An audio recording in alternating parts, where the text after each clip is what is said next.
বেলা তো অনেকটাই গড়িয়েছে, এই মুহূর্তে সেখানে ভোটার উপস্থিতি কেমন দেখছেন জানাবেন।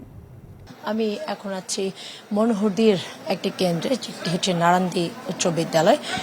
আমি যদি আপনাকে এখানে একটু বলতে চাই, আমরা শুরু থেকেই বলছি যে এখানে প্রতিদ্বন্দ্বিতা থাকলেও ভোটার নেই।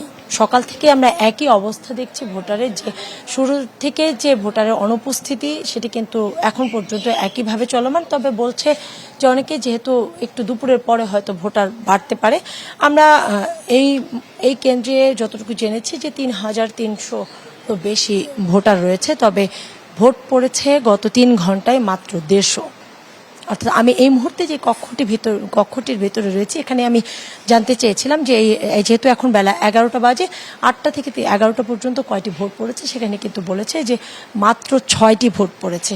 অর্থাৎ এবং এখন কিন্তু ২জন ভোটার রয়েছেন, এই দিয়ে যদি হিসেব করে সেক্ষেত্রে ৮টি ভোট পড়েছে, মানে ঘন্টায় ২টো বা সামথিং বেশি।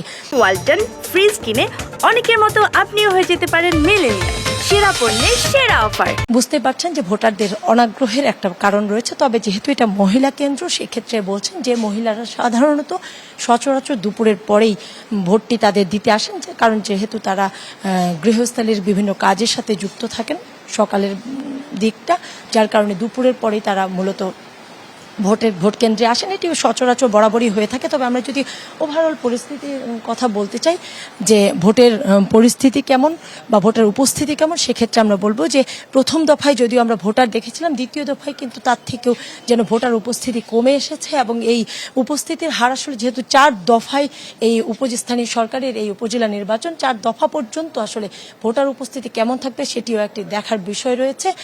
নির্বাচন কমিশন এবং রাজনৈতিকভাবে এবার এই ভোটটি হচ্ছে না, সেক্ষেত্রে আসলে ভোটার অনুপস্থিতি কেন বা ভোটারের অনাগ্রহের কারণ কেন, সেটি আমরা আসলে বিকেল ৪টার পরেই জানা যাবে এবং কমিশনের পক্ষ থেকে জানা যাবে যে এখানে কেন ভোটের উপস্থিতি কম বা ভোটাররা আসছে না কেন। তবে আইন শৃঙ্খলা পরিস্থিতি মিলে সার্বিক পরিস্থিতি কিন্তু এখনো পর্যন্ত এই উপজেলায় ভালো রয়েছে। কোনো রকম বিশৃঙ্খলার কোনো খবর পাওয়া যায়নি এখন পর্যন্ত।